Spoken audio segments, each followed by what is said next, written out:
부교육자분들이 예배를 인도하시는데 너무 좋았습니다. 이런 말들이 담임 목사님 귀에 쏙 들어갈 수 있도록 그랬으면 좋겠습니다. 네.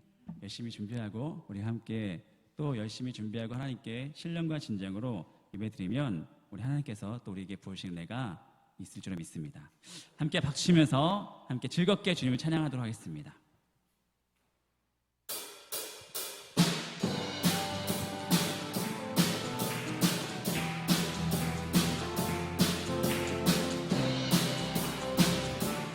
보라 새 일을 행하리니 보라 새 일을 행하시리니 이제 곧 나타내리라. 주를 위하여 지으신 백성 주의 찬송 한 번 더 고백하겠습니다. 보라 새 일을 행하리니 보라 새 일을 행하시리니 이제 곧 나타내리라. 주를 위하여 지으신 백성 주의 찬송 광야의 물 솟아나리라. 광야의 물 솟아나리라. 사막의 꽃 피어나리. 이전 일들을 너희는 기억지 말며 옛적 일들을 생각지도 말라. 보라 새 일을 보라 새 일을 행하시리니 이제 곧 나타내리라. 주를 위하여 지으신 백성 주의 찬송 광야의 물 솟아나리라. 광야의 물 솟아나리라. 사막의 꽃 피어나리. 이전 일들을 너희는 기억지 말며 옛적 일들을 생각지도 말라. 보라 새 일을 행하시리니 이제 곧 나타내리라. 주를 위하여 지으신 백성 주의 찬송. 나의 가장 낮은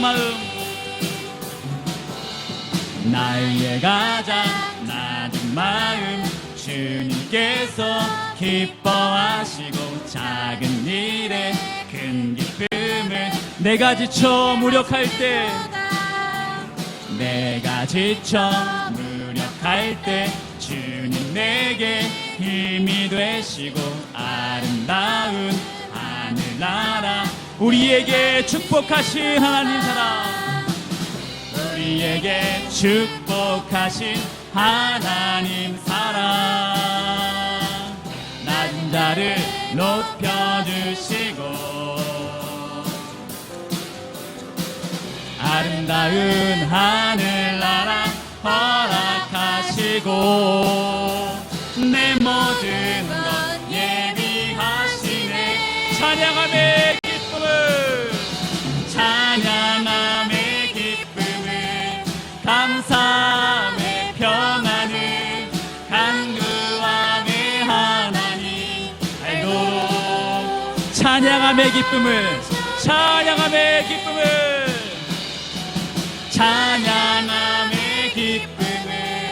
감사함의 평안을 간구함의 하나님 알도록 주의 음성을 내가 들으니 주의 음성을 내가 들으니 사랑한단 말일세.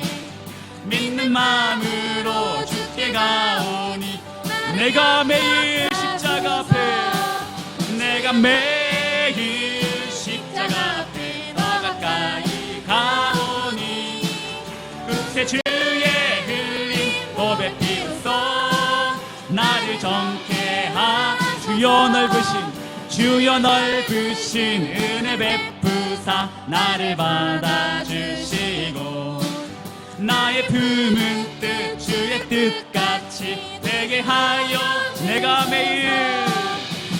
매일 십자가 앞에 더 가까이 가오니 그새 주의 흘린 보배 피우소 주여 보좌로 나갈 때에 주의 보좌로 나갈 때에 어찌하니 기쁠까 주의 얼굴을 항상 배우니 더욱 친구 내가 매일 십자가 앞에 더 가까이 가오니 그새 주의 흘린 보배 피우소 마지막 고백합니다.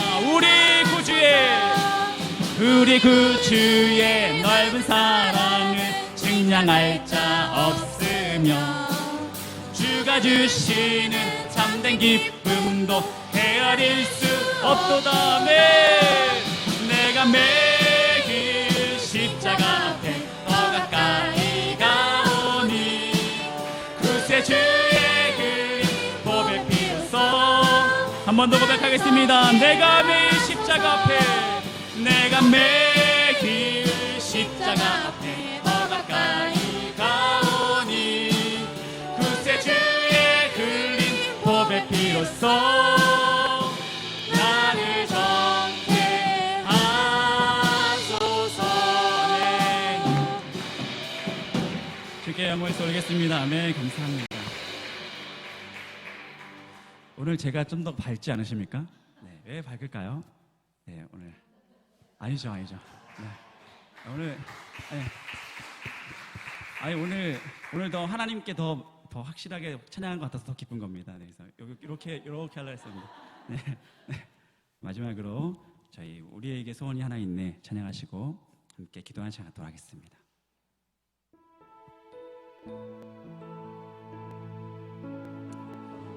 오늘도 우리 예배를 주목하시며 우리 삶을 이끄시는 우리 주님을 찬양하며 주께 고백할 수 있는 시간이 되었으면 좋겠습니다. 우리에겐 소원이 하나 있네. 우리에겐 소원이 하나 있네. 주님 다시 오실 그날까지 우리 가슴에 새긴 주의 십자가 사랑 나의 교회를 사랑케 하네. 주의 교회를 향한 우리 마음 희생과 포기와 가난과 고난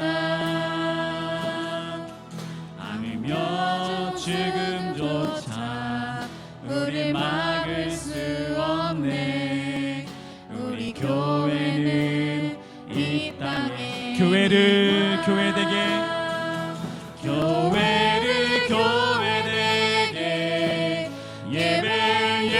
예배되게 우리 사용하소서. 진정한 부흥의 날 오늘 임하도록 우리 믿음을 한 번 더 고백하겠습니다. 우리에겐 소원이 하나 있네. 우리에겐 소원이 하나 있네. 주님 다시 오실 그날까지 우리 가슴에 새긴 주의 십자가 사랑 나의 교회를 주의 교회를 향한 주의 교회를 향한 우리 마음 희생과 포기와 가난과 고난 하물며 죽음조차 우릴 막을 수 없네. 우리 교회는 이 땅에 교회를 교회되게 교회를 교회되게 예배 예배되게 우리 사용하소서. 진정한 부흥의 날 오늘 임하도록 우리 교회를 교회되게 교회를 교회되게 예배 예배되게 우리 사용하소서. 진정한 부흥의 날 오늘 임하도록 성령 안에 예배하리라. 성령 안에 예배하리라. 성령 안에 예배하리라. 자유의 마음으로 사랑으로 사역하리라. 교회는 생명 교회를 교회되게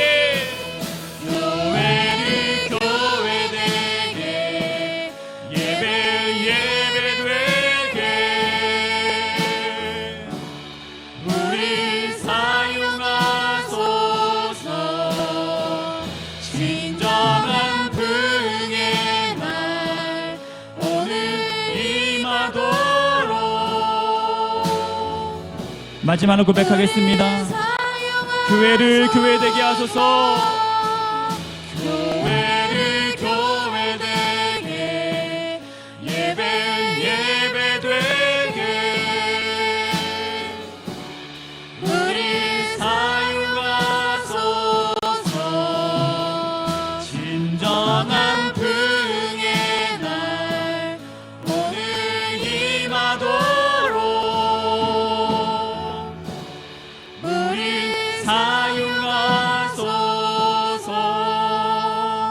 이 시간 우리를 사용하기 원하시는 하나님께 공동 기도 제목 3가지로 함께 기도하는 시간 갖도록 하겠습니다.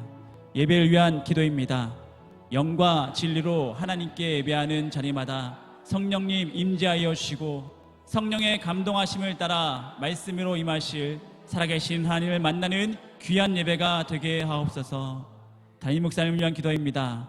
날마다 성령 충만하여 성령의 능력으로 맡기신 사명 감당하게 하시고 많은 사역들을 능히 감당하게 하옵소서.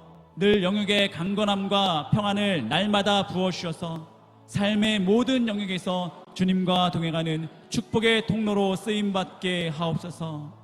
교회를 위한 기도입니다. 우리의 지산교회가 회복을 넘어 부흥으로 나아가게 하시고 삶의 예배를 통해 그리스도의 사랑으로 지역사회와 이웃을 섬기며 하나님께서 이 땅 가운데 교회에게 맡겨주신 사명을 넉넉히 감당하는 지산 공동체가 되게 하옵소서. 이 시간 주님의 이름으로 함께 기도하겠습니다. 주여! 아버지 주님, 아버지 교회는 아버지 지금 아버지 예배를 위해 기도하는 아버지 시간을 아버지 주께서 붙잡아 주시고 아버지 주님 예배는 모든 성도님들 삶을 주께서 붙잡아 주시옵소서. 교회가 되게 대하시고 우리 가정이 예배 하시고 우리 성도가 성도답게 살아갈 수 있는 우리 몸을 다할 수 있도록 역사 이어져서 아버지 오늘도 주님을 통하여 예배 받게 아버지 앞당하신 아버지 하나님, 아버지 주님을 진정으로 찬양하게 하시고 우리 수의 고백이 아버지 주님을 찬양하는 마음이 우리 마음이 아버지 맞는 우리 나의 생각이 내놓게 하여 주시고 아버지 오늘 우리 다스리고 하시나면 아버지 하나님 주께서 우리를 원하시는 아버지 하나님 그 말씀이 기억되게 하시고 말씀을 성할 수 있는 은혜의 똑사시며 하나님의 신실하신 하나님을 만나보도록 할 수 있는 은혜의 똑사하여 주시고 늘 다임교회를 위해서 아버지 주님 목회를 준비하고 계신 다임 목사님과 모든 숙자분들과 아버지 주님 함께한 모든 유다분들에게도 아버지 주님 우리 교회 가운데 아버지 함께 나아가며 한 마음으로 나갈 수 있는 우리 교회가 될 수 있도록 역사하여 주시고 성령 충만케 하여 주셔서 아버지 모든 사역 가운데 신실하신 하나님께서 역사하신 그 능력의 하나님을 아버지 만나며 아버지 함께 걸어갈 수 있는 우리를 다 될 수 있도록 역사하시고 아버지 우리 교회 지상교회에 속한 모든 공동체와 이제 북극주다는 아버지 성령의 희망을 살아갈 수 있는 교회가 될 수 있도록 역사하여 주셔서 아버지 오늘 주님 부르심에 기다는 우리 모든 성도들 가운데 함께 역사하여 주셔서 날마다 온전히 날 수 있도록 사시며 믿음 받아갈 수 있는 은혜 수 있도록 주님 역사하여 주시고 온전케 하신 주님을 찬양합니다. 주님 역사하여 주셔서 아버지 믿음의 고백이 나는 자에게 아버지 은혜를 바라게 인도하여 주시고 아버지 믿음과 살아가는 은혜 수 있도록 주님 역사하여 주시옵소서. 간절히 찬양케 인도하시는 주님을 찬양하며 아버지 믿음과 살아가는 은혜 수 있도록 사시고 온전히 실체의 인도하심을 좀 찬양하며 아버지 거룩하신 예수의 허락께서 아버지 오늘도 인도하심을 고백합니다. 주님 붙잡아 주시옵소서. 사드리며 예수님 이름으로 기도했습니다. 사랑하는 나의 아버지, 감사와 영광을 주께 올려드립니다. 고단한 일상 가운데서도 찬양의 기쁨으로 우리에게 피곤이 감사로 또한 찬양으로 변하게 하시니 너무나 감사합니다. 이러한 삶을 우리에게 예수 그리스도의 죽음으로 선물하여 주셨는데 우리가 그 은혜를 날마다 기억하며 살아가기를 간절히 소망합니다. 오늘도 아버지의 은혜를 옷자락을 붙잡고 아버지 앞에 나와왔습니다. 도무지 아무 자격 없는 저희들을 한량없는 은혜로 용납하여 주시고 또한 예배자로 불러주셔서 그 십자가의 보혈연에 무한 감사드립니다. 추수의 계절을 맞아 하나님께 받은 은혜를 세어보며 우리가 마땅히 맺어야 할 열매를 위해 기도합니다. 우리에게 베풀어 주셨던 놀라운 생명의 은총을 증거하기를 간절히 소망합니다. 전하지 않고는 견딜 수 없는 열정과 담대히 복음을 전할 수 있는 능력을 우리에게 허락하여 주시옵소서. 그래야 우리가 품은 태신자들에게 성령께서 주님께서 함께 찾아가 주셔서 우리가 복음의 비밀을 전할 때 그들로 하여금 심령에 울림이 있게 하시고 주님을 사모하는 마음을 그들에게 허락하여 주시옵소서. 또한 우리를 대신하여 선교 현장에서 하나님을 증거하며 아직은 척박한 땅에서 복음의 땅, 축복의 땅으로 변화될 것을 소망하며 기도하며 헌신하는 귀한 우리들의 선교사님들의 삶과 가정과 교회들을 축복하여 주시옵소서. 그 땅에서 드리는 그들의 기도와 예배와 또한 아버지 헌신을 주님께서 흠양하여 주시고 외롭지 않도록 친구가 되어주시고 힘들지 않도록 아버지의 능력으로 함께하여 주시옵소서. 아버지 하나님, 복음 사고육 식구들의 영육간 강건함을 위하여 간청합니다. 육체의 연약함으로 요양 중이신 권사님을 아버지의 세밀하신 치료의 손길로 돌보아 주시고 또한 이 시간에도 일터에서 이 자리를 사모하며 함께 기도하고 계시는 권사님께 우리와 동일한 은혜로 동행하여 주시기만을 간절히 소망합니다. 또한 아버지 사랑하는 담임 목사님을 위하여 기도합니다. 담임 목사님에게 영과 혼과 육에 하나님 평안을 허락하여 주시고 쉼을 허락하여 주시고 그리하여 아버지 이 안식일이 끝났을 때 하나님 주시는 아버지 능력과 열정으로 다시 한번 하나님 앞에 선한 목자 우리들에게 귀하고도 복된 아버지 말씀으로 증거하시는 아버지 하는 귀한 목자로 세워주시기만을 간절히 빌고 원합니다. 이 시간 우리 사랑하는 전사님을 통하여 주시는 하나님의 말씀을 겸손함으로 우리가 대면합니다. 각자에게 말씀하신 하나님의 음성에 저희들이 집중하게 하시고 말씀이 이끄시는 능력 있는 하나님의 자녀 예수 그리스도의 제자로 살아갈 수 있도록 우리를 축복하여 주시옵소서. 이 모든 말씀 예수님의 이름으로 기도하였습니다. 아멘. 아멘.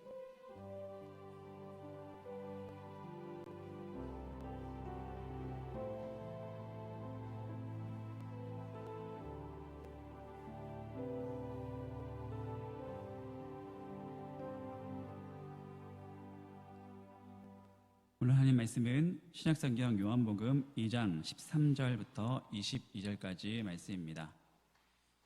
신약성경 144면입니다. 신약성경 요한복음 2장 13절부터 22절까지 말씀입니다.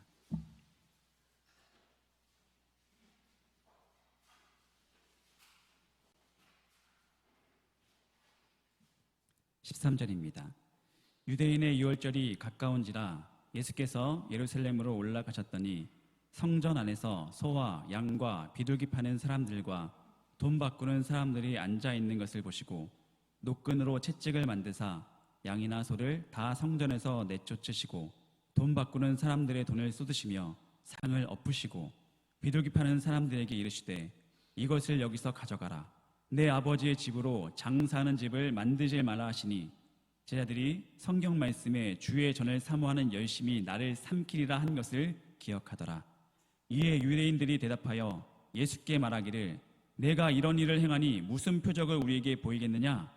예수께서 대답하여 이르시되 너희가 이 성전을 헐라 내가 사흘 동안에 일으키리라. 유대인들이 이르되 이 성전은 46년 동안에 지었거늘 내가 3일 동안에 일으키겠느냐 하더라. 그러나 예수는 성전된 자기 육체를 가리켜 말씀하신 것이라. 죽은 자 가운데서 살아나신 후에야 제자들이 이 말씀을 기억하고 성경과 예수께서 하신 말씀을 믿었더라. 아멘. 오늘 특성은 복음 사구역입니다.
네, 정말로 아름다운 목소리로 우리 특별 찬양해 주신 우리 복음 사구역 식구들과 또 경배와 찬양팀을 위해서 우리 축복하는 박수 한 번 더 하도록 하겠습니다.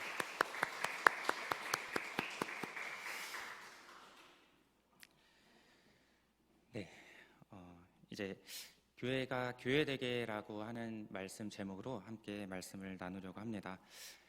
이 단위에 선다는 것이 정말 매번 쓰는 서지만 정말 거룩한 부담감으로 다가오는 것 같습니다.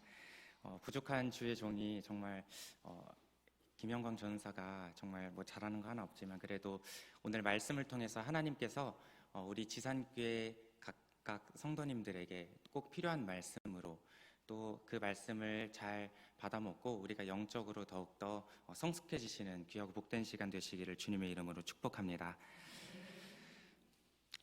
성도님들께서 보시기에 우리 지산교회가 성전이 얼마나 아름답습니까? 아름답지 않습니까?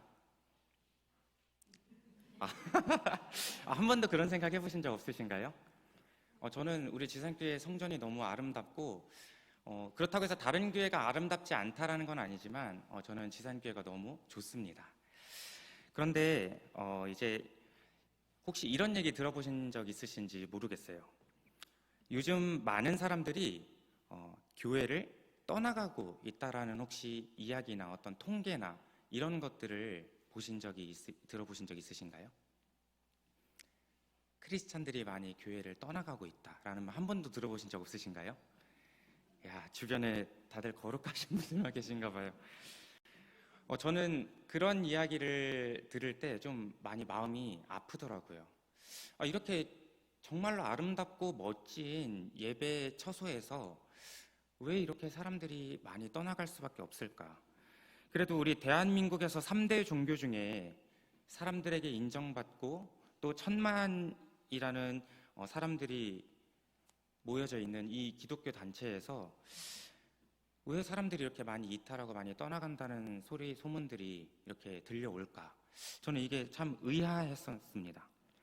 저도 이제 정답은 잘 모르겠지만 제가 이제 뭐 정확한지는 모르겠어요. 통계 자료를 갖고 왔는데 사람들이 왜 교회를 떠나갈 수밖에 없었는가를 5가지 이유로 제가 말씀을 함께 나누려고 합니다. 통상적으로 사람들이 교회를 나가지 않는 이유에 대해서 우리가 묻는다면 우리는 항상 할 게 많았어요. 너무 바빠서요. 라고 이렇게 알고 있잖아요. 그런데 사실 그렇지 않다고 합니다. 잘 생각해 보십시오. 우리가 삶을 살아가다가 아무리 바쁘다고 하더라도 교회에 나와서 1시간 예배 드릴 수 없을 만큼 바쁜 사람이 있다고 생각하십니까? 제가 텔레비전에 봤는데 대기업 회장님들도 운동할 시간이 있고 나가서 골프 치실 시간이 있더라고요. 즉 연예인들도 주일 성수를 하는 모습들을 봤을 때 우리 삶 가운데에서 교회에 바빠서 나올 수 없다라는 것은 정당화될 수 없고 일반화가 될 수 없다라고 생각을 합니다. 그래서 너무 바빠서 교회에 갈 수 없는 사람은 사실 없다고 보시면 되는 거죠. 그렇기 때문에 많은 사람들이 교회를 가지 않는 이유는 바빠서가 아닌 바로 우선순위의 문제라는 것입니다. 그렇다면 교회가 그 사람들을 자꾸만 잃어버리고 있는 이유는 무엇일까요? 첫 번째입니다. 많은 사람들이 하나님께서 교회에 나타나 보여지지 않으시기 때문에 자기들도 교회에 나오지 않는다라는 거예요. 사람들이 아무리 교회 안에서 많은 봉사를 합니다. 헌신을 합니다. 섬겨요.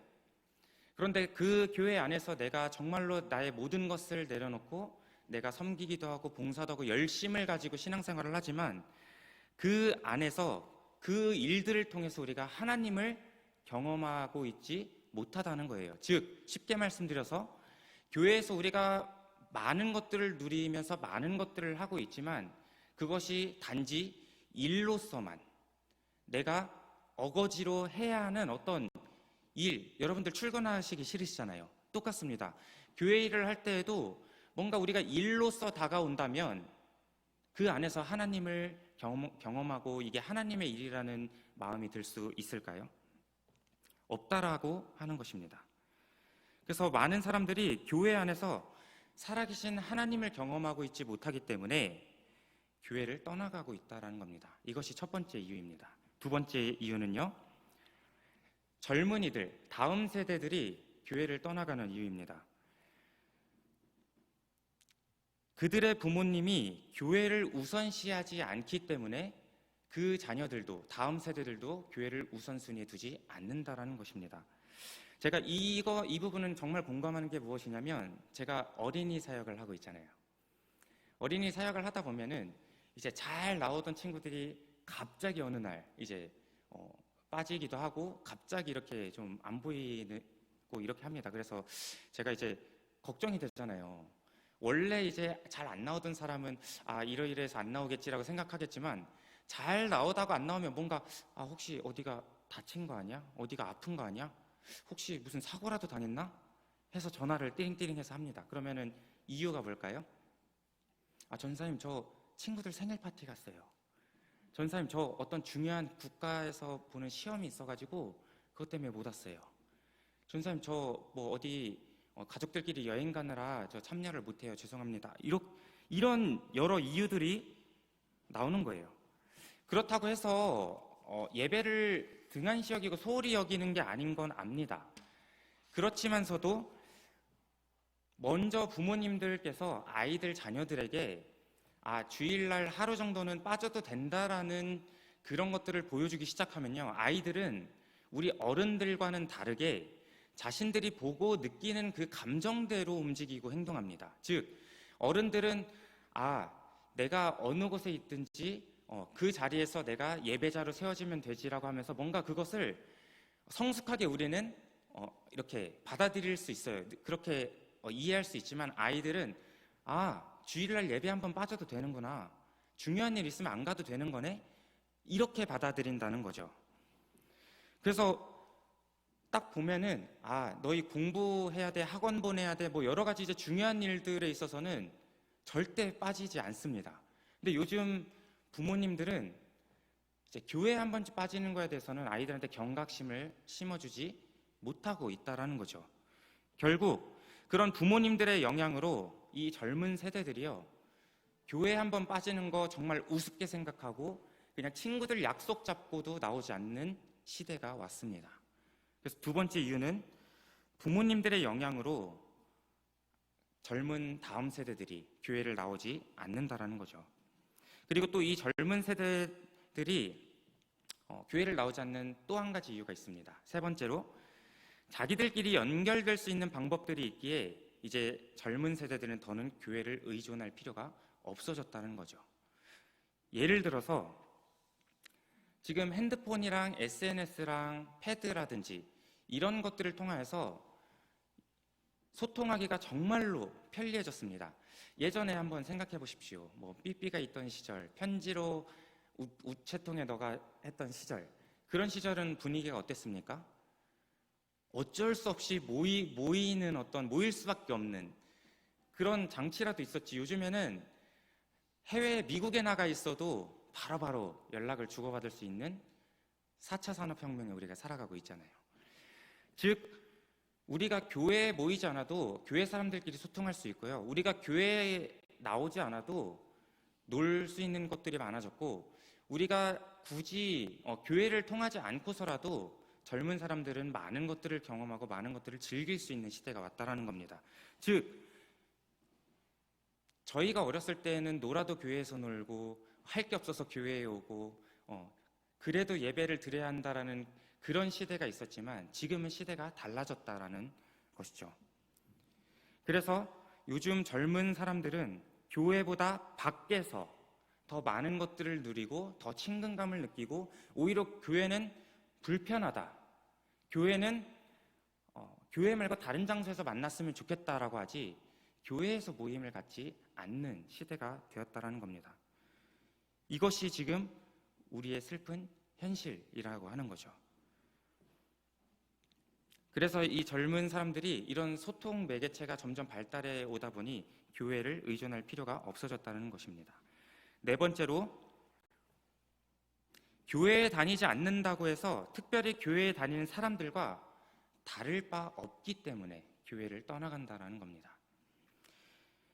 신앙생활을 하는 사람들과 또 믿지 않는 사람들과 특별히 달라 보이는 게 없는 거예요. 세상 가운데 그냥 나가면 똑같은 사람이고 똑같이 살아가기 때문에 별반 다를 게 없다라는 거예요. 우리는 여기서 모태신앙이신 분들도 많이 계시겠지만요, 애시당초 신앙이 없었던 상태에서 전도를 받아서 교회에 온 사람들은요, 아마 이런 생각 한 번쯤 하셨을 겁니다. 그래도 교회에 가면 뭔가 다르지 않을까? 교회에 가면 나의 삶이 변할 수 있고 또 세상과는 다른 어떤 무언가 그런 게 있지 않을까? 교회에 가면 내가 뭔가 할 수 있는 게 있지 않을까? 라는 기대감을 가지고 교회에 나오는 분들이 많이 계시다라는 거죠. 그런데 여러분 생각해 보십시오. 그런 분들이 교회에 와서 교회를 보고서 그런 분들이 잘 정착하고 유지할 수 있는 어떤 교회 나름대로의 어떤 그런 것들이 있다고 보여지십니까? 다만 우리 지산교회를 이야기하는 것이 아니라 지금 많은 교회들이 비슷할 거예요. 어떻게 생각하십니까? 모두 저랑 비슷하게 생각을 하시겠지만 우리조차도 정말로 말씀대로 살아내기가 너무나도 어렵기 때문에, 또 우리도 사람이기 때문에 실수할 수 있고 상처 줄 수 있고 또 그 사람들을 잘 챙기지 못할 수 있고, 우리도 연약한 사람이기 때문에 돌아볼 수 없을 수 있다라는 거죠. 근데 그렇게 기대감을 가지고 나온 사람들이 우리의 그런 모습을 봤을 때 잘 버텨주고 인내하고 잘 참아주면 좋겠지만 세상은 그걸 기다려주지 않는다라는 거죠. 결국엔 시험에 들어서 떠나거나 아니면 자연스럽게 떠나거나 뭐 여러 가지 이유가 있겠죠. 그리고 교회 다니는 사람들이라 해서 막 사랑이 넘치고 온정이 넘치고 막 이런 줄만 알았더니 막 밖에 나가서 이제 보니까 저 사람 교회에서 봤는데 하니까 막 소리치면서 화내고 막 주차를 왜 이딴 식으로 하냐고 하면서 막 싸우기도 하고 막 이런 모습들 때문에 별반 차이가 없기 때문에 교회에 나갈 이유가 굳이 없다라고 생각해서 교회를 나오지 않거나 떠난다는 것입니다. 마지막으로 5번째, 다른 것들을 중요시하면서 관계성이 없는 일들에 열심인 교회들에게 많은 사람들이 질려 있다라는 것입니다. 요즘 교회에서도 많은 것들이 교회 안으로 이제 들어왔습니다. 뭐 어쩔 수 없는 상황이라고 이야기하실 수도 있어요. 교회도 세상 유행을 따라갈 수밖에 없고, 교회도 사람들을 어찌됐건 끌어오기 위해서 어떤 방법들을 취해야 되는 부분들이 없지 않아 있잖아요. 근데 그런 거는 좋습니다. 하지만 수많은 교회들이 그런 외부에 있는 것들을 끌어오다 보니 그것이 본질이 아니고 그것이 중요한 것이 아닌데, 그것에 집중하고 그것에 치중하다 보니 결국에는 영혼을 살리고 제자를 세우는 일보다는 사람을 모으고 어떻게 하면 사람들이 모이게끔 하고 어떻게 하면 좋은 프로그램을 만들어서 사람들을 좋게 하고, 이런 것들에 점점 더 교회가 집중하고 치중되어져 간다라고 하는 것이죠. 근데 가장 중요한 것은 행사와 프로그램도 아니고 다른 어떤 것이 아닌, 사람들을 끌어오려고 하는 방법적인 것이 아닌, 바로 가장 중요한 것은 교회 안에서 어떻게 하나님과 연결될 수 있는지를, 어떻게 하나님을 만나고 경험할 수 있는지를 가르쳐 주는 것이 중요한 거 아닙니까? 근데 많은 교회들이 그 본질을 놓치고 점점 사람들을 모으기 위한 방법들만 모색하고 그것만을 위해서 준비를 하고 있다는 것이죠. 그렇게 된다면 결국 교회는 사람들을 잃어버리게 될 수밖에 없다는 거죠.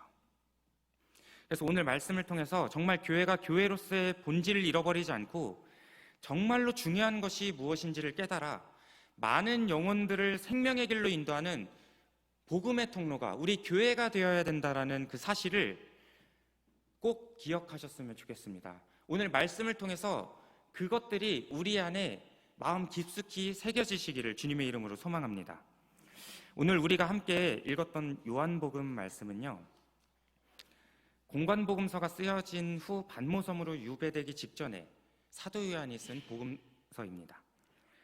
대부분의 사도들이 순교를 당하고 이제 사도 요한 홀로 남겨져서 마지막 사명을 감당하기 위한 시점에 이 요한복음을 썼는데요. 그 중에서도 이 요한복음은 정말 독특한 점이 하나가 있습니다. 오늘 우리가 읽었던 본문 말씀은 성전 정화 사건을 우리가 함께 읽었거든요. 성전 정화 사건은 마태, 마가, 누가, 요한 사복음서에서 전부 등장합니다. 그런데 오늘 요한복음에서 나온 이 성전 정화 사건만 조금 독특한 점이 있는데 바로 조금 더 구체적이에요. 다른 공관복음서에서는 마태, 마가, 누가에서는 그냥 예수님께서 그냥 이렇게 하셨다라고까지만 이야기하는데, 요한복음은 그 뒤에 이어지는 말씀들이 있습니다. 바로 성전에서 물건 파는 사람들과 장사꾼들을 내쫓으신 다음에, 그리고 나서 그 다음 상황까지 구체적으로 나열을 하고 있는 것이 오늘 우리가 읽었던 본문 말씀입니다. 여기서 우리가 오늘 본문 말씀을 읽으면서 한 가지 궁금증을 가질 수 있을 거예요. 아니, 다른 데서 장사하면 되지, 왜 굳이 성전 안에서 장사를 해? 혹시 이런 생각 해보신 적 없으십니까? 네, 저만 그런 생각을 해봤거든요. 유대인들이 왜 예루살렘 성전 안에서 굳이 장사를 해야만 했을까요? 우리 지산교회 안에서 지금 여기서 장사하고 있다라고 생각하시면 조금 이해가 쉬우실 것 같은데, 왜 예루살렘 성전 안에서 장사를 해야만 했을까요? 그냥 돈을 벌기 위해서, 내가 먹고 살기 위해서만 아무런 생각 없이 그렇게 판매를 하고 장사를 하고 있었던 것이 아니라 다 이유가 있었습니다. 이때는, 우리가 읽었던 이 말씀 이때는 6월절 기간이었습니다. 6월절이면은 우리 성도님들도 다 잘 알고 계시겠지만, 6월절 사건 이후로 이스라엘 백성들이 예루살렘 성전에 모두 모여서 함께 제사를 드려야 하는 그런 지정된 날이 있습니다. 근데 이 이스라엘 백성들이 제사를 지낼 때 그냥 지내지 않죠. 레위기에서도 나오겠지만 제사법이나 이런 데 보면은 제사를 드릴 때 흠없고 정결한 짐승을 제물로, 희생 제물로 바치는 제사를 드려 왔었잖아요. 그렇게 제사를 드려야 되는데, 문제는 뭐냐? 이스라엘 안에서, 내에서 이제 살고 있는 사람이나 아니면 그 근처에서 살고 있는 사람은 괜찮습니다. 그렇지만 먼 지방이나 바다 하나를 건너서 그 예루살렘 성전까지 와야 하는 사람들을 생각해 보십시오. 이런 사람들이 동물을 끌고 와야 되는, 짐승을 끌고 와야 되는데, 제가 좀 전에 말씀드렸죠. 흠 없고 정결한 짐승이라고 했습니다. 오며 가며 상처 하나 없이 동물들을 잘 데리고 올 수 있겠습니까? 그때 당시 비행기나 기차 운송수단이 없었는데요.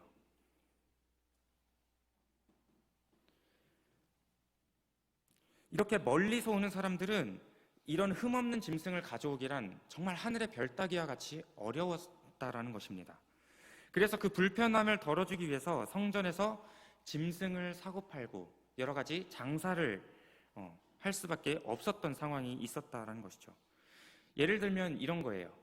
부산에서 우리 지산교회 특별 예배가 있는데 부산이나 제주도에서 오셔야 됩니다. 그러면 우리 지산교회 성도님들 그냥 오시든지 마시든지 이렇게 합니까?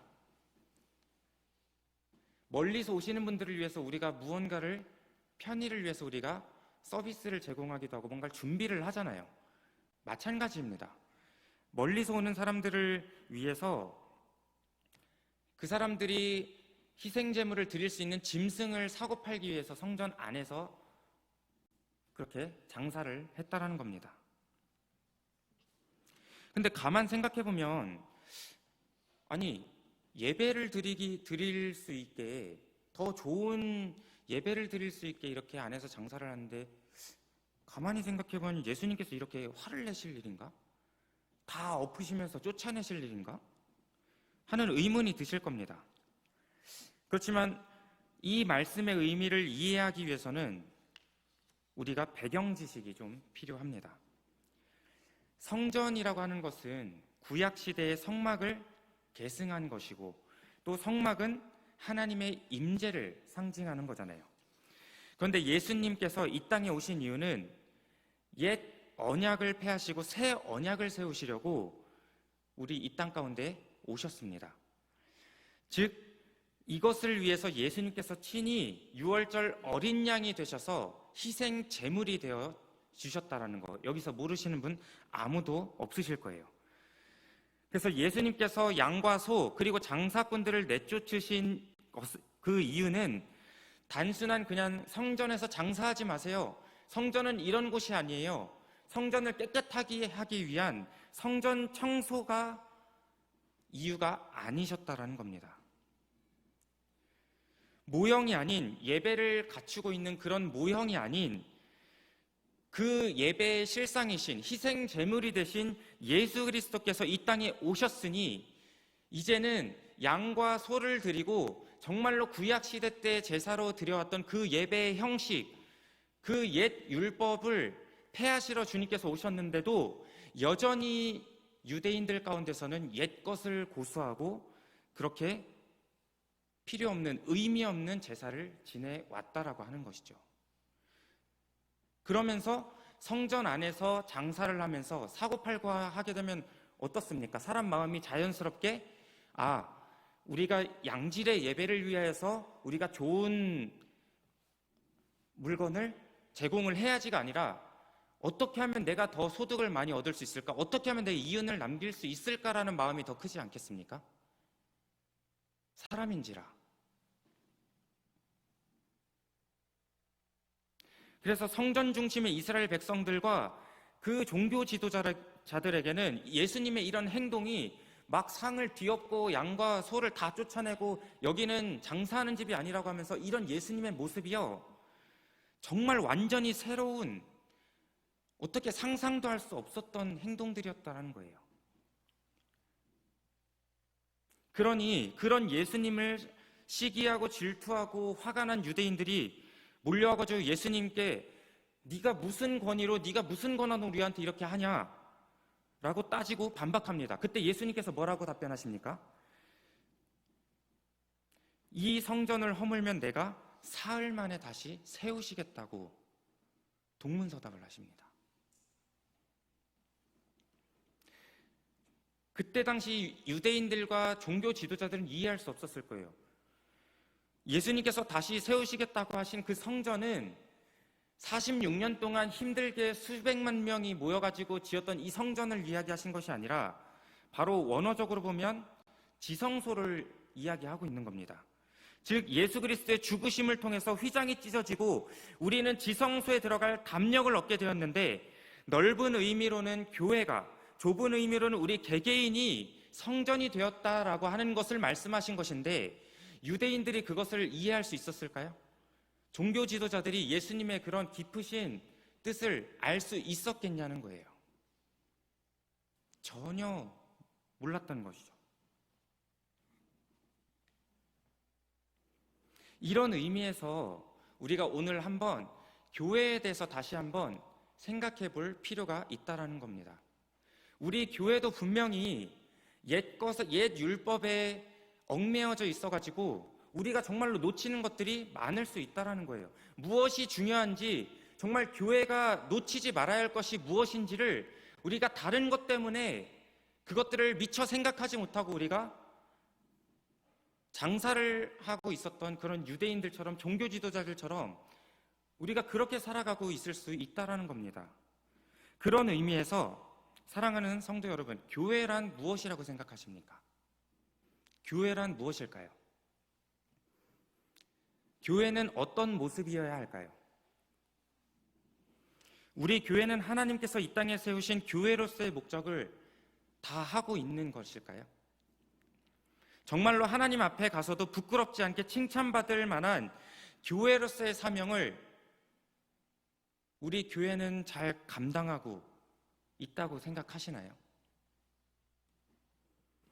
반대로 우리 교회가 어느 순간부터 하나님의 집이 아니라, 만민이 기도하는 집이 아니라 사람의 집이 되어서 하나님을 기쁘시게 하기보다는 사람을 기쁘게 하는 교회, 하나님 아버지의 마음을 시원하게 해드리고 하나님 아버지만을 만족하게 해드리는 교회가 되어야 하는데, 사람을 기쁘게 하고 사람에게 만족함을 줄 수 있는 그런 교회로 되어버리진 않았나요? 정말로 수많은 교회들이 이렇게 가는 것이 맞다고 생각하십니까? 오늘 말씀을 통해서 잘못 우리가 이해하고 있었고, 정말로 축소되어 있던 그 교회라고 하는 개념이 확장된 개념으로서, 내가 생각했던 교회는 이런 게 아니었구나, 내가 정말로 협소한 그런 교회의 일부분만을 알고 있었네 라고 그렇게 깨달아져서 우리가 정말로 하나님께서 우리를 향하신 교회의 모습을 다시금 회복되어지기를 주님의 이름으로 축복합니다. 그렇다면 예수님께서 원하시는 교회의 모습은 어떤 모습이어야 할까요? 아모스 5장 말씀에 이런 말씀이 있습니다. 너희가 내게 번제나 소제를 드릴지라도 내가 받지 아니할 것이요 오직 정의를 강같이 흐르게 할지어다. 아멘. 교회는요, 다른 어떤 것이 아닌 바로 예배 공동체입니다. 예배 공동체. 교회가 존재하는 목적은 예배라는 거예요. 교회는 예배를 빼면 시체와도 같습니다. 그런데 오늘 주님께서 아모스 말씀을 통해서 우리들에게 명확하게 말씀해 주고 계시죠. 정의와 공의가 없는 삶에서 드려지는 그 예배는 하나님께서 받고 싶으시지 않으시다는 거예요. 하나님께서 받지 않으시는 예배가 무슨 의미가 있습니까? 우리가 이 자리 가운데 모여서 예배를 365일 예배를 드려도 하나님 받으시지 않으면 우리가 여기서 드리는 예배가 무슨 의미가 있냐는 거예요. 시간만 버리고 있는 거지. 하나님께서 이 예배를 받지 않으시면 이 땅에 교회가 존재하는 목적이 무엇입니까? 그렇기 때문에 우리 교회는요, 예배 공동체입니다. 예배를 빼면 교회가 있는 목적 자체가 중요하지가 않아요. 필요가 없어요. 교회가 있을 필요가 없다라는 겁니다. 그래서 우리 교회가 가장 먼저 해야 되는 것은, 가장 먼저 회복해야 되는 것은 정의와 공의가 실현되는 거룩함을 먼저 회복해야 한다는 것입니다. 우리 교회 안에서부터 예배가 회복되지 않으면 안 된다는 것입니다. 모든 예배가 형식과 틀을 벗어버리고 이전에 우리가 가지고 있던 사람의 생각으로 사람을 기쁘게 하고 사람의 만족을 채워줬던 예배라고 한다고 하면 그 예배를 우리가 내려놓고 본질로 돌아가지 않으면 부흥이 일어나지 않는다라는 거예요. 영과 진리로 우리가 예배를 하지 않으면 하나님께서 우리를 찾으시지 않으신다는 거예요. 기뻐 받으시지 않는다라는 겁니다. 그래서 결국 오늘 말씀을 통해서 예수님께서 한 가지 결정을 하십니다. 어떤 결정을 하실까요? 바로 성전을 무너뜨리겠다라고 말씀을 하십니다. 유대인들은 이해가 안 되죠. 46년 동안 지어진 성전을 당신이 무슨 재주로 어떠한 능력이 있어서 당신이 누군데 이 46년 동안 힘들게 지어졌던 성전을 다시 세우겠냐는 거예요. 그렇게 반박을 하죠. 그러나 예수님께서 말씀하신 성전은, 교회는 건물로서의 성전이 아니라 바로 그분 자신의 몸을 가리키는 것이었다라는 거예요. 그래서 저는 교회를 어떻게 정의하고 싶냐면, 자, 저를 따라 하시겠습니다. 예수님과 함께하는 연합의 실체이다. 교회는 예수님과 함께하는 연합의 실체라는 거예요. 결론적으로 여기 계신 성도님들 한 사람 한 사람 모두가 교회라는 말씀입니다. 고린도서 6장 14절에서 16절 말씀입니다. 너희는 믿지 않는 자와 멍에를 함께 매지 말라. 의와 불법이 어찌 함께하며 빛과 어둠이 어찌 사귀며 그리스도와 벨리알이 어찌 조화되며 믿는 자와 믿지 않는 자가 어찌 상관하며 하나님의 성전과 우상이 어찌 일치가 되리요. 우리는 살아계신 하나님의 성전이라. 아멘. 하나님께서 주목하시고 우리를 만나주시는 것이 바로 이 성전이라는 겁니다. 그리고 그 성전이 바로 우리라고 하는 말씀입니다. 그래서 16절 후반절에 뭐라 말씀하냐? 내가 그들 가운데 거하며 두루 행하여 나는 그들의 하나님이 되고 그들은 나의 백성이 되리라. 이 거룩한 성전에서 하나님께서 우리 가운데 거하시고 행해 주심으로 하나님께서 우리의 하나님이 되어 주신다고 말씀하고 있는 거예요. 즉 하나님께서 우리 가운데 거하시기 때문에 우리는 하나님의 백성, 하나님의 성전, 하나님의 교회가 된다라는 것입니다. 그래서 여기 계신 모든 성도님들께 도전을 한 가지 드리고 싶습니다. 예수 그리스도를 믿고 따르는 우리 한 사람 한 사람 모두는요, 이미 교회인 줄 믿으시길 바랍니다. 예수님을 믿기로 한 그 순간부터 우리는 교회로서의 사명을 맡은 자들이라는 겁니다. 왜요? 예수님께서 우리가 아직 죄인 되었을 때에 우리를 위하여 십자가에서 죽으사 그 사랑을 확증하셨기 때문이에요. 간혹가다 우리가 신앙생활을 하다 이런 마음이 들 때가 있습니다. 나는 이렇게 죄인인데, 나는 맨날 이렇게 쓰러지고 무너지는데, 나는 뭐 아무것도 잘하는 것 없는 그런 연약한 존재인데, 나는 부끄럽고 쓸모없는 사람인데, 나는 아무런 자격 없는 사람인데, 이렇게 생각하시는 분이 계신지 모르겠습니다. 그런데 사랑하는 성도 여러분, 그게 기준이 아니라는 겁니다. 그게 중요한 것이 아니라는 거예요. 그렇다면 무엇이 중요할까요? 예수님이 누구신가? 예수님이 어떤 분이신가가 중요한 기준인 줄 믿으시길 바랍니다. 그래서 우리가 죄인일 때나 그분을 떠나 있을 때나 멀어졌을 때와 상관없이 예수님께서는 우리를 사랑하시기로 결정하셨기 때문에 우리가 자격 없지만, 우리가 부족하지만 교회로서 사명을 감당하며 살아갈 수 있다는 겁니다. 여러분, 교회라고 하는 것은요, 다른 수식어가 필요 없습니다. 내가 예수님을 영접했다는 그 사실 하나만으로 우리가 교회라는 것이 벌써 증명됐습니다.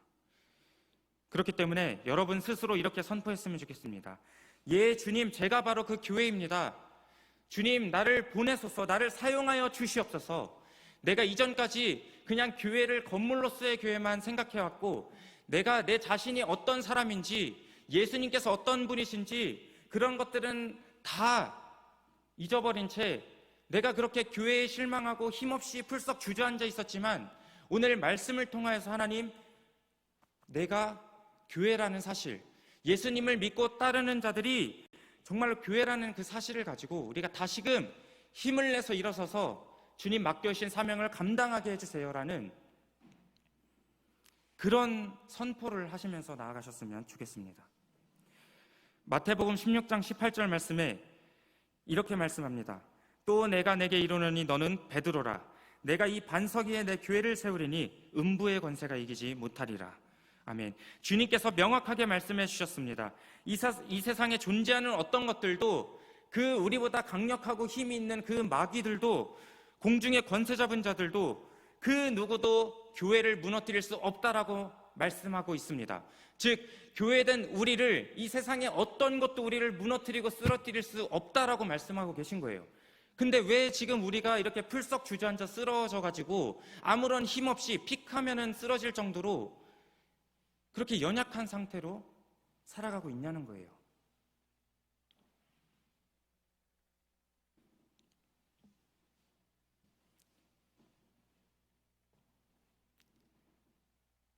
그렇다면 교회된 우리가 어떻게 살아가야 하는지, 우리가 무엇부터 어떻게 해야 하는지 간단하게 나누고 말씀을 마치도록 하겠습니다.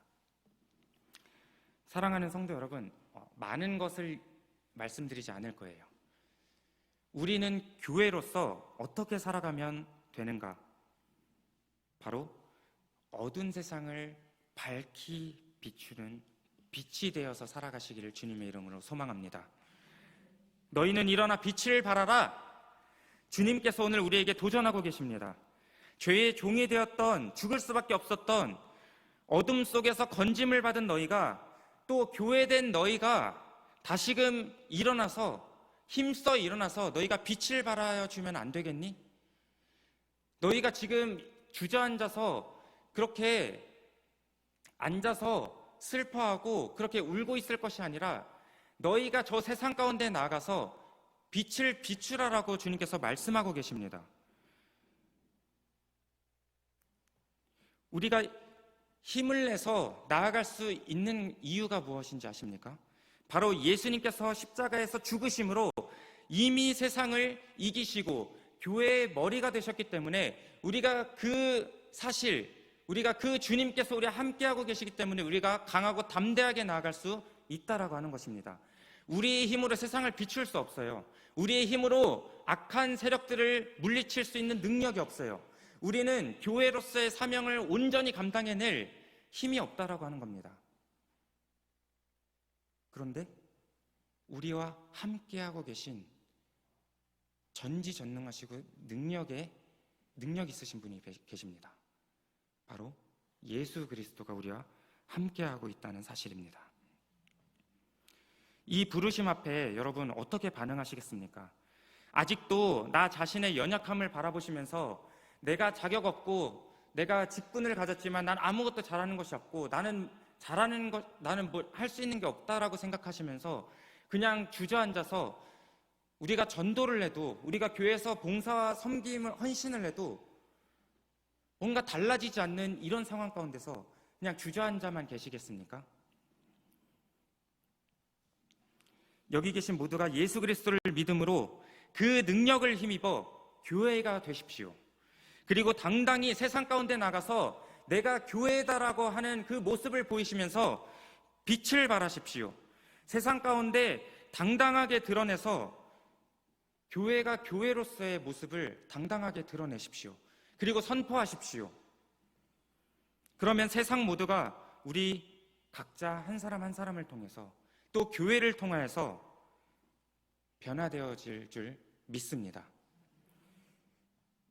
우리를 의롭게 하시는 그 능력을 믿고 하나님 앞에서 반응하시면서 나아가시는 우리 지산교회 모든 성도님들이 되시기를 축복합니다.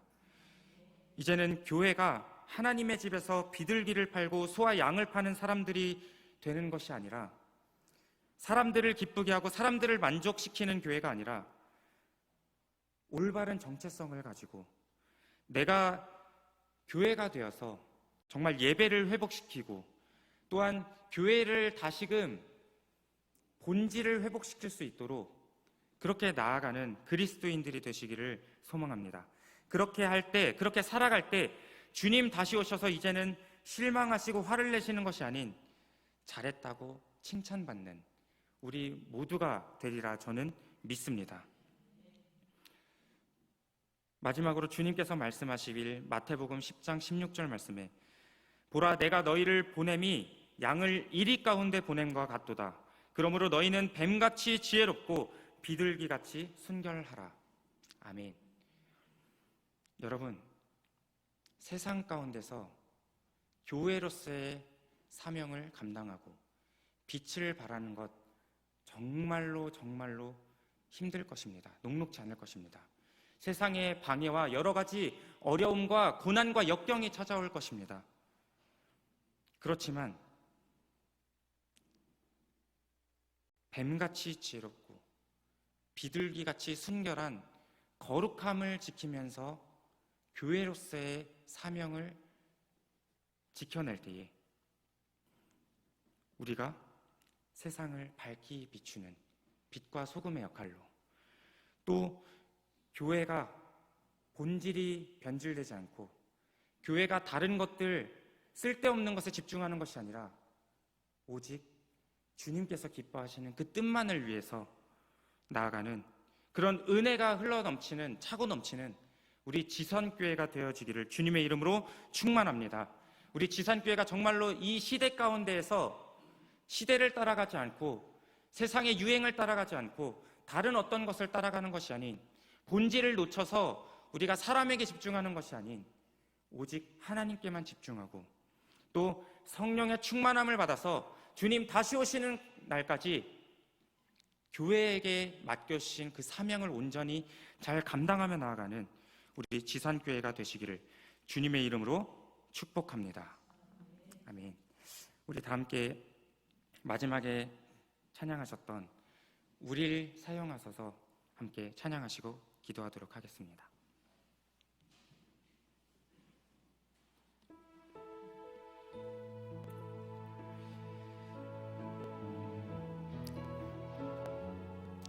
저는 이렇게 생각합니다.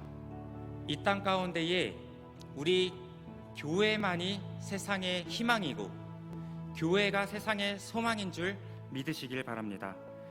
그러기에 우리 교회가 먼저 예배 공동체로서 예배를 회복하고 거룩함을 회복할 때에 세상은 비로소 우리 교회의 모습을 통하여서 다시금 하나님의 모습을 보고 예수 그리스도가 어떤 분이신지 누구신지를 알게 될 것입니다. 우리 교회를 통해서 우리 교회가 빛을 발하면서 나아갈 때 비로소 세상은 변화되리라 믿습니다. 우리가 오늘 들은 말씀을 기억하시면서 고백하시면서 나아가도록 하겠습니다.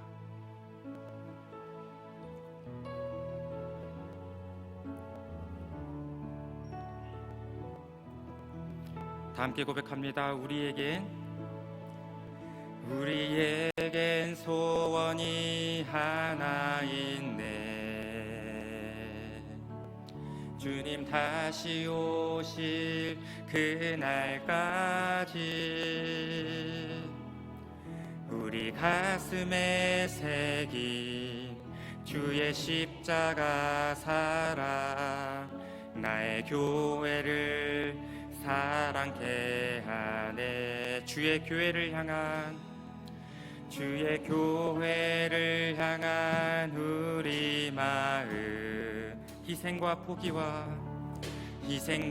포기와 가난과 고난 하물며 죽음조차 우릴 막을 수 없네. 우리 교회는 이 땅의 희망. 교회를 교회되게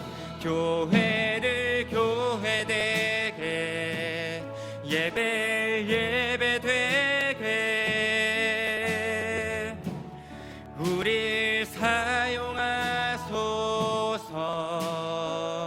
진정한 부흥의 날 오늘 임하도록 우릴 우리 처음부터 다시 한번 고백합니다. 우리에겐 소원이 하나 있네. 주님 다시 오실 그날까지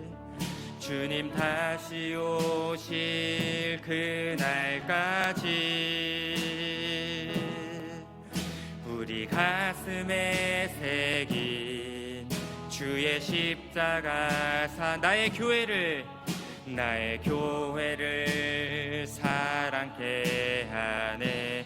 주의 교회를 향한 우리 마음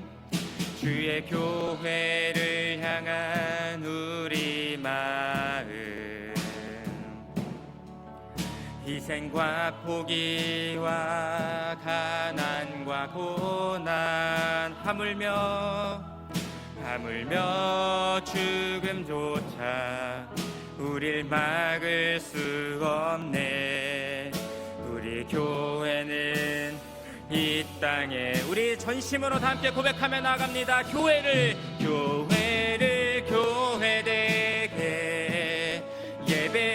예배되게 우리 사용하소서. 진정한 부흥의 날 오늘 임하도록 우리 교회를 교회되게 예배되게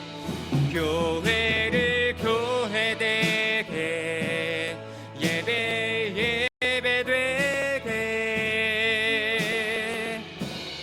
우리 사용하소서. 진정한 부흥의 날 오늘 임하도록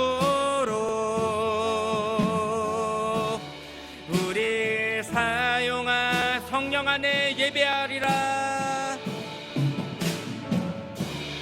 성령 안에 예배하리라. 자유의 마음으로 사랑으로 사역하리라. 사랑으로 사역하리라. 교회는 생명이니 우리 다 함께 믿음으로 고백합니다. 교회를 교회되게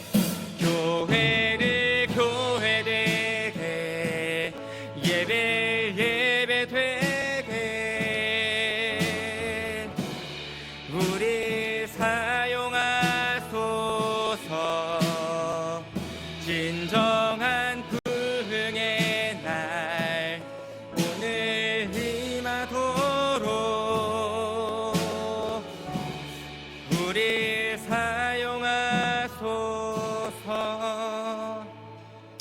우리가 오늘 시간 들은 말씀 가지고 함께 기도하며 나아갑시다. 하나님, 정말로 이 땅 가운데서 교회가 본질을 놓치고 또 교회가 교회되지 못한 모습으로 그렇게 살아왔던 그런 시간들이 너무나도 많습니다. 하지만 오늘 이 시간 주님께서 건물로서의 교회가 아니라 여기 있는 우리 모두 한 사람 한 사람이 교회라고 하는 사실을 우리에게 말씀해 주셨사오니 주님, 이제는 교회된 우리가 정말로 힘써 일어나서 우리가 세상 가운데 나가서 빛과 소금의 역할로 빛을 발하며 나아갈 수 있는 우리의 교회의 모습들이 되어줄 수 있도록 우리를 사용하여 주시옵소서. 힘들고 지쳐서 낭망하고 쓰러져 있는 것이 아니라, 우리가 뒤에 뒤처져 있는 것이 아니라, 하나님 우리와 함께하고 계시고 우리 교회의 머리가 되신 그리스도를 우리가 힘입어서 그 능력의 주님께서 함께 하심을 믿으면서 우리가 강하고 담대함을 가지고 나아갈 수 있는 우리 모두가 되게 달라고 우리가 주여 한번 부르시고 통성으로 기도하며 나갑니다. 주여,